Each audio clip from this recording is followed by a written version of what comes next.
News First, Newsline with Faraz Shaukat Ali on TV1.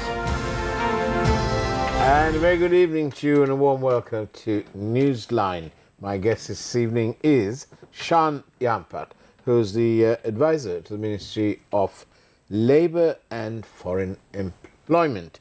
Very good evening to you, Shan, and welcome to the program.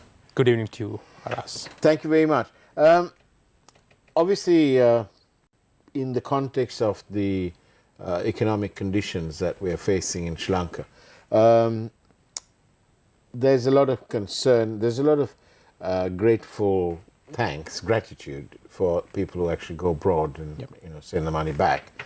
But I'd like to ask you, how safe and secure are our fellow citizens when they go abroad on contract work?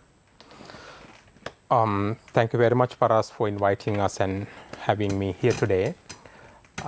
If you are going through a registered recruitment agency, through a job order which has been authenticated by the mission of the destination country, the Sri Lankan mission in the destination country, you are 100% safe.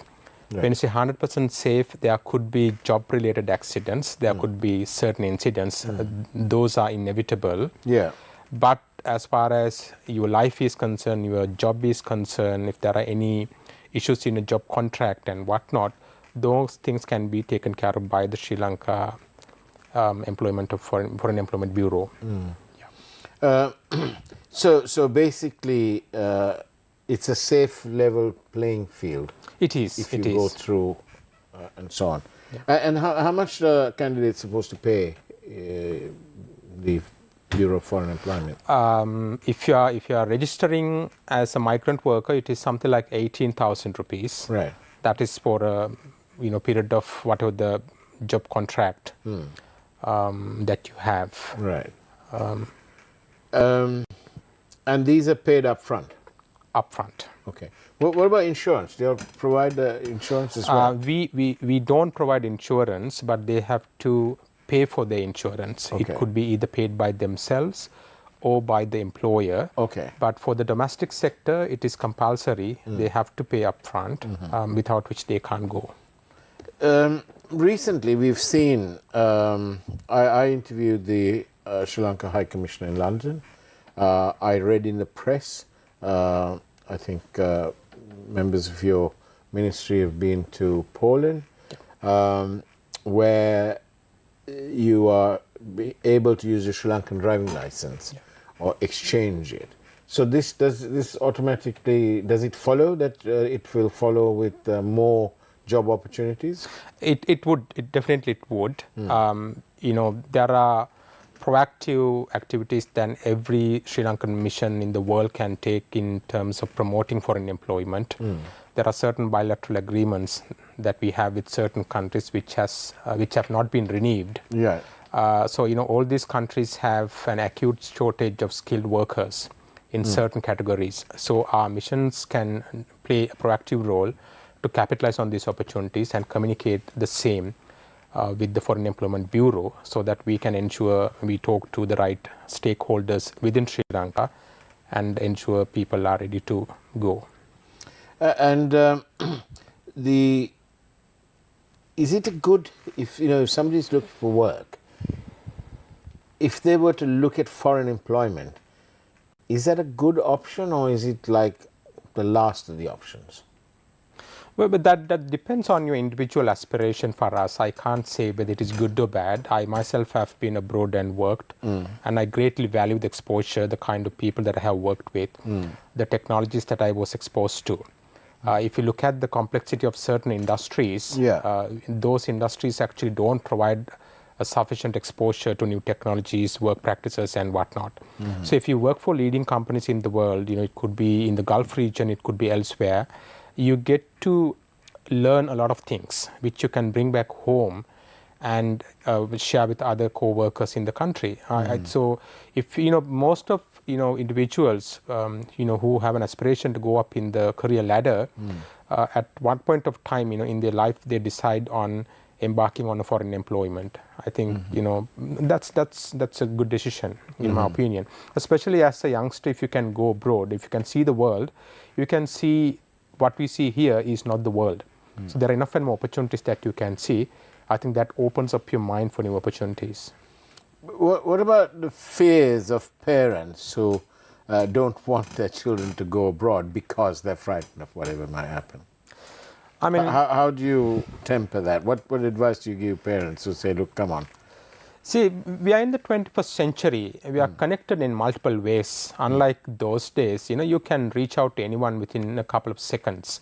You can learn, their whereabouts, what they're up to and whatnot. So, it's virtual. So we are virtually connected 24/7.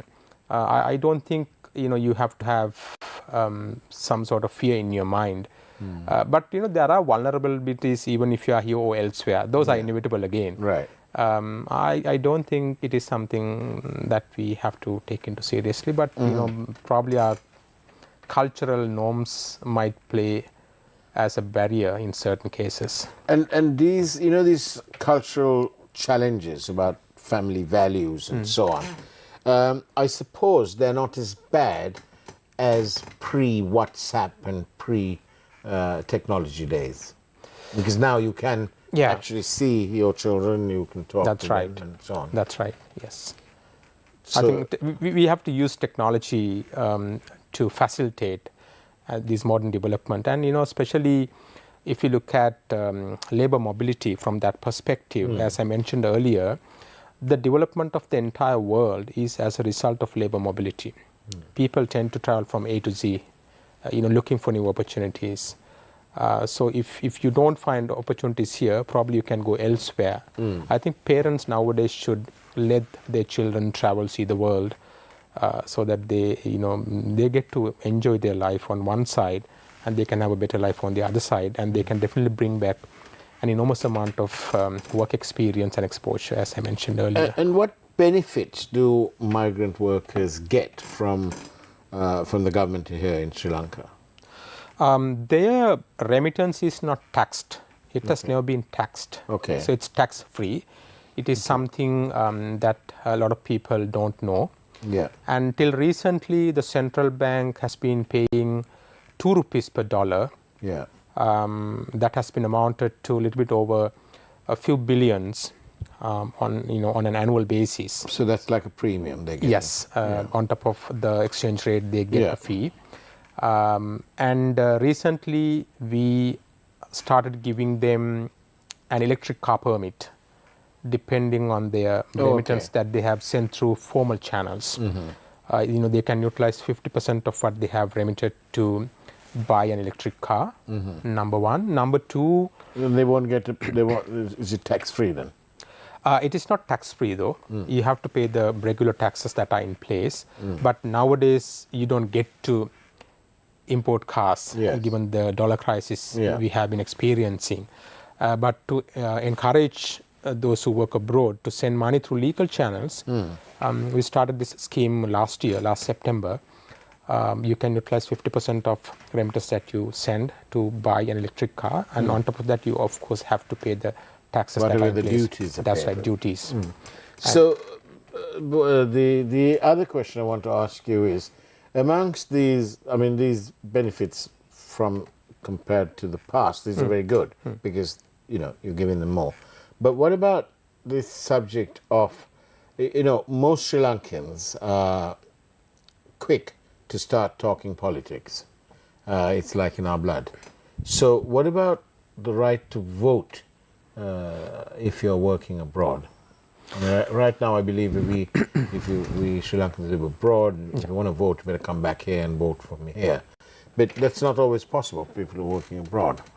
What plans for that? That has been a concern that has been debated many times, as far as I know. But what I can say is that the Bureau is in the process of putting up a comprehensive information system connecting destinations, countries, and migrant workers. Perhaps that could be the first step, even though it is coming under the purview of the Foreign Ministry. where they have to get our citizens to come to the nearest mission and let them vote. I have no idea as to why it has not been discussed in the past, but there haven't been any proactive actions on the side of successive governments. But it is a right, something that we have to acknowledge, and I'm sure with the digitalization agenda of the incumbent government, that will be a reality very soon. And do our migrant workers have special benefits in terms of customs duties and so on? Yes. Now, traditionally, depending on the number of days you spend overseas, on your arrival, you get a duty-free allowance. But what we wanted to do is to do that calculation based on your remittance that you send through formal channels. So we have set up a committee, we have done a number of discussions, we have done a report on that, and then we have run it through the Treasury. Unfortunately, there are certain bureaucratic delays, and it has not been fully utilized, fully communicated. The benefits have not yet been gone to the migrant workers fully. What sort of, thank you by the way for your questions that have been sent across earlier as well, 0772 300 305. When the controllers are ready, they'll play a card. But anyway, how many fellow citizens are working abroad? It's something like 1.3 million to 1.7 million. Right. During the COVID pandemic, a lot of people came down. Some people lost their job. But we have been maintaining a little bit over 1.3 million people all around the world. Yeah, and last year we sent about 312,000. That is the highest ever recorded in our history. And this year we are likely to hit 300,000. What about remittances? How much are we still down? Are we up? Are we better? We can improve. We are picking up. As of now, we have done about a little bit over 3.3 billion US dollars. Okay. The highest we have recorded is a little bit over 8 billion US dollars per annum. That was before the COVID? Before the COVID. Okay. But we are trying to hit something like 1 billion US dollars per month. So that is 12 billion per annum. That's the target that we are working on. Is that for which year then? That's the target that we are trying to achieve. Probably next year onward. With certain initiatives we have taken, we hope that it would be a possibility. And I think on that note, let's go for a quick break and take a peek at this evening's headline news from that wonderful primetime news team. And I believe that today the news is read by the wonderful Mariam and somebody else. I can't remember the name, but we'll find out after the break.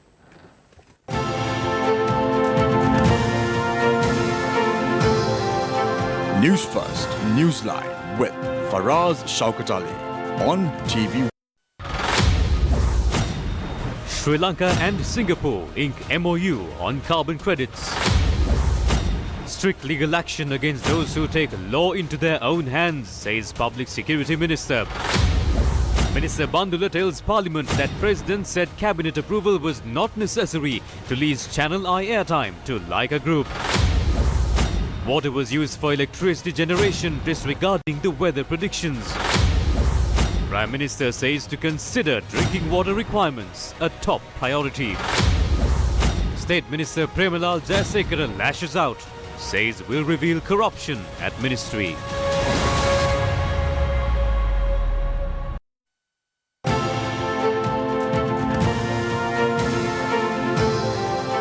News First, Newsline with Faraz Shaukat Ali on TV1.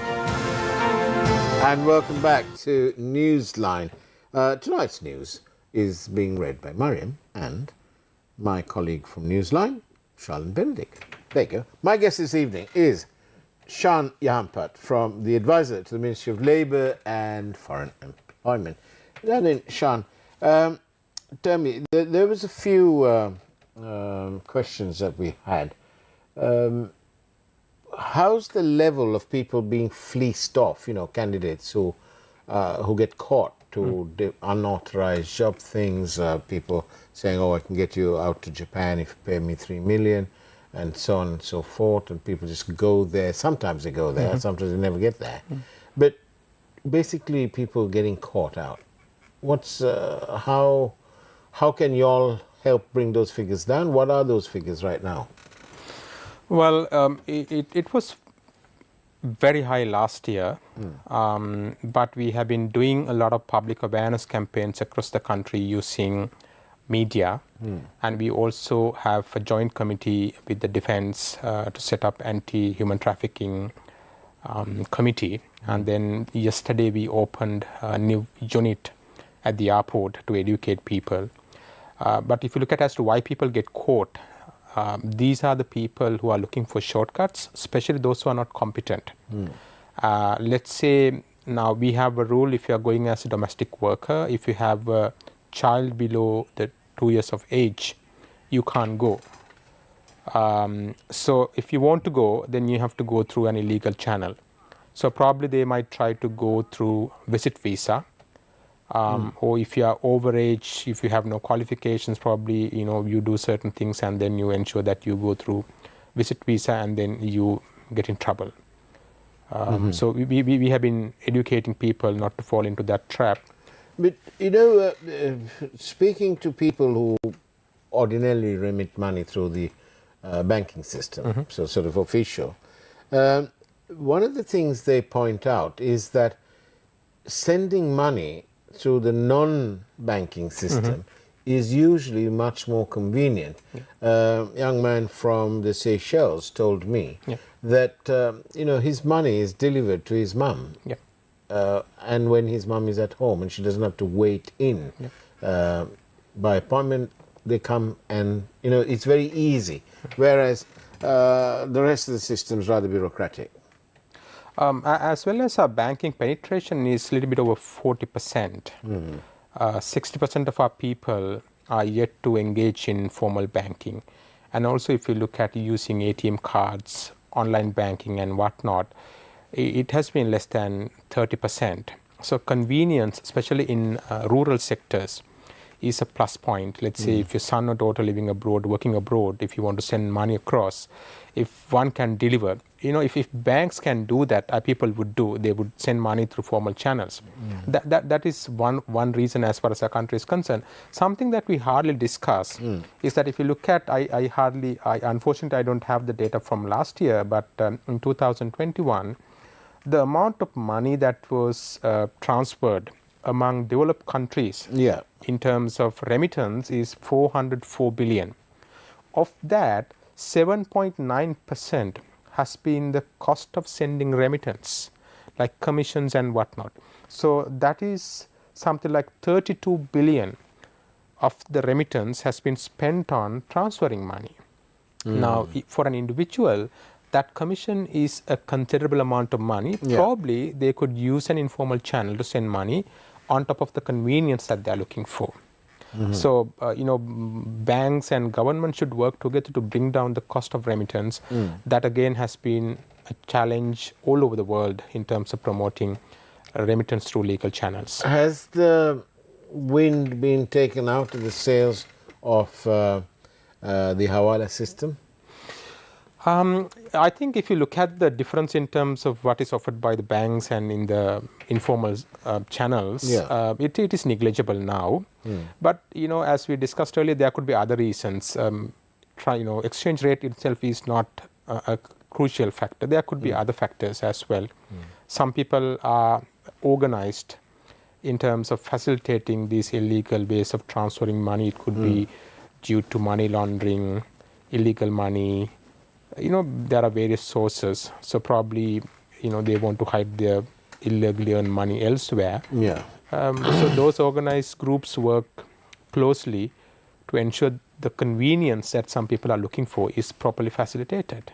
So for them, it's a market opportunity. And what about trying to get even more jobs and so on? But how does one reach the balance you all have initiatives where you're increasing the potential for employment overseas. We saw you in Poland. Yeah. The High Commission in London told us what that's happening over there. And there's a big market there looking for care, elderly care and all that. But in between all that, how do you balance the concerns of this brain drain or the skilled worker drain? For us, for a policymaker, using remittance as an economic factor has been a policy dilemma. Now, where to draw the line? How do we find the balance is a question. But it is an area most of countries depend on. As an example, India did about 100 billion last year. That is something like 2% of their GDP. But that is the highest ever done by a country. If you look at a country like Philippines, 9% of their GDP is contributed by remittance, foreign workers. We can look at skill exports through foreign workers as one of economic contributing factors to the development of our economy. The concern, as you mentioned, whether people are leaving. Some people are leaving, but some people are coming back. Now, brain drain has to be discussed in the context of migration. It is one of the factors in remittance, in migration. Some people work and they come back. Yeah. And the exposure, experience and learning, whatnot I mentioned, they bring it back home. Whereas we have a set of individuals who would never come back, and in fact they are going through skill migration, looking for permanent residence in certain countries. That is the portion that we need to be worried about, that we need to regulate. As for a fact, skill migration in our country is not regulated. No one knows. So the public money spent on public education on these individuals is going to be a waste. Country will never recover that amount. So we recently advised the secretary of the ministry to put forward a cabinet paper to bring skill migration under the purview of the Ministry of Labour and Foreign Employment. And also we are in the process of reforming the labour laws of our country through a single employment act. And we are trying to bring skill migration also under that. And also one of the concerns that people have when we have people leaving excessively, how can we run our companies? So just like any other developed country for us, we have to look at the option of inbound migration. Now, how do we know how many people, what kind of people do we require? We don't have labour market data. So 2 initiatives we have taken as a ministry. Number 1 is to develop a national labour market information system that would capture the working life and after working life of individuals, and then trace their payments, their statutory contributions, their skill levels, reskilling and upskilling requirements and whatnot. We as a country never had a labour market policy after independence. So, in terms of childcare, aging population, housing cost, skill migration, those areas were never rationally looked at. So we are in the process of, with the technical assistance of ILO, putting up a labour market development policy, and also through the labour market information system, we are trying to determine, when we have people leaving the country, how many opportunities should be made available for outsiders. So there are certain low-skilled jobs that can be facilitated through certain other individuals from certain other countries like India, Pakistan, Bangladesh. Not necessarily we have to depend on our own people. So inbound labour is something that we are seriously looking at, and that is also included in our new Employment Act. And we have a question. Thank you very much for having sent it in.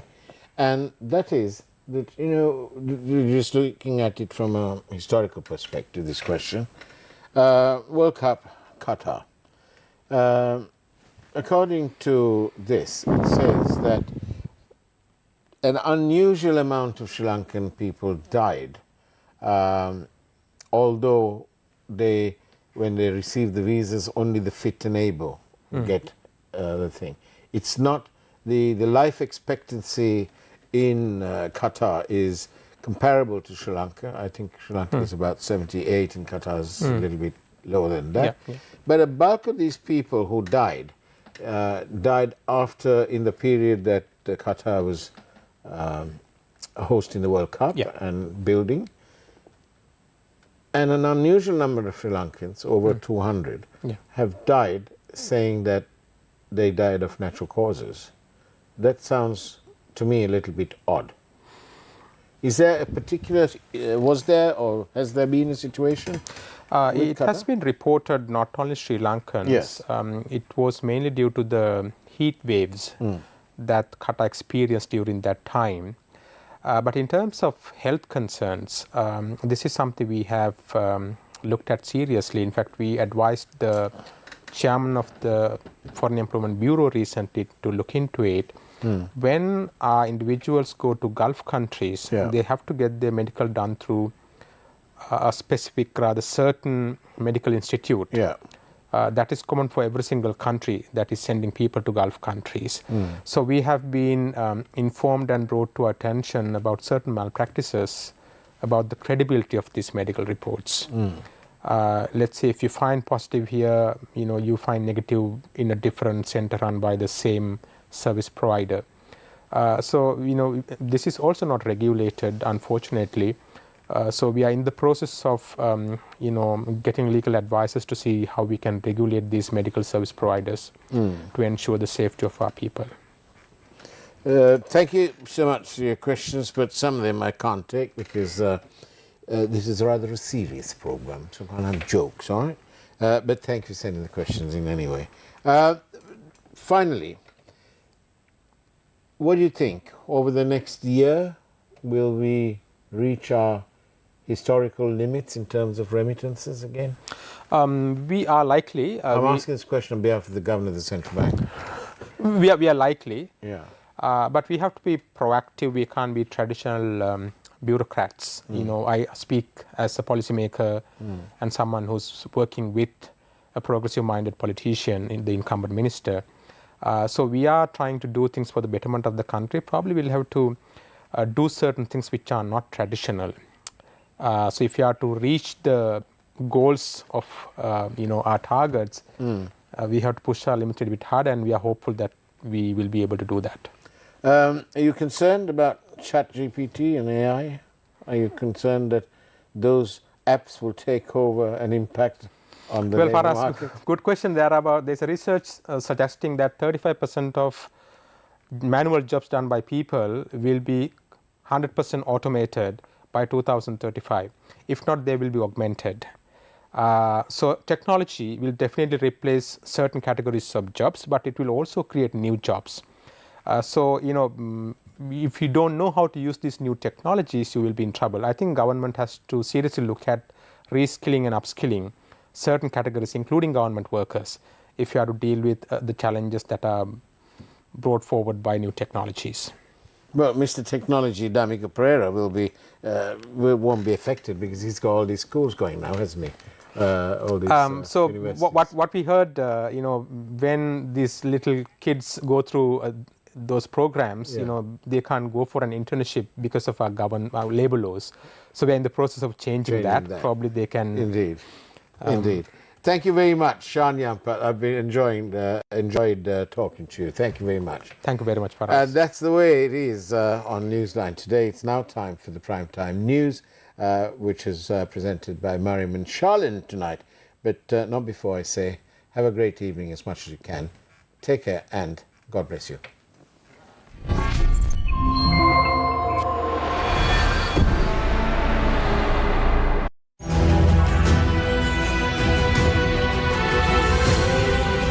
TV1. TV for life.